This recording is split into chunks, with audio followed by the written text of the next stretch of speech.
ரொம்ப ரொம்ப யம்மியான, டேஸ்டியான ஒரு சிக்கன் கிரேவி தான் பார்க்க போகிறோம். அதுவும் பார்த்திங்கன்னா, நீங்க செய்றதுக்கு வந்து 10 மினிட்ஸ் தான் ஆகும்.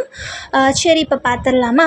நீங்க வந்து பார்த்திங்கன்னா, அ மசாலா வந்து போட்டுட்டு, அதுக்கப்புறம் இஞ்சி பூண்டு பேஸ்ட் போட்டுட்டு, நல்லா வந்து பார்த்திங்கன்னா வதக்கிக்கோங்க.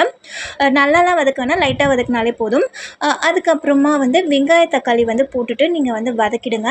வதக்கிட்டு நீங்க வந்து இப்போ என்ன பண்ணணும் அப்படின்னா, மூடி வச்சுருங்க. 2 மினிட்ஸ் வந்து நல்லா அது குக் ஆகட்டும். 2 to 5 மினிட்ஸ் குக் ஆகட்டும். அதுக்கப்புறம் பார்த்திங்கன்னா, நீங்க வந்து எடுத்துட்டு பார்த்திங்கன்னா, அது நல்லா சாஃப்ட்டா இருக்கும். அதுக்கப்புறம் வந்து நீங்க க்ளீன் பண்ணி வச்ச சிக்கனை வந்து ஆட் பண்ணிக்கோங்க.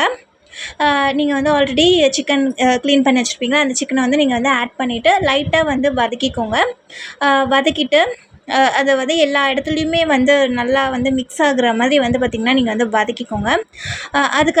அதுக்கப்புறம் வந்து பார்த்திங்கன்னா, சில்லி பவுட்ரை வந்து ஆட் பண்ணிக்கோங்க. நாங்கள் வந்து பார்த்திங்கன்னா, எல்லாமே சேர்த்து தான் வந்து மிளகா, தனியா எல்லாத்தையும் சேர்த்து தான் வந்து அரைப்போம். ஸோ அதனால் வந்து ஒரே ஒரு பவுட்ரு மட்டும் தான் ஆட் பண்ணியிருக்கோம். ஏன்னா அதிலே எல்லாமே சேர்த்து அரைச்சிடுறோம்.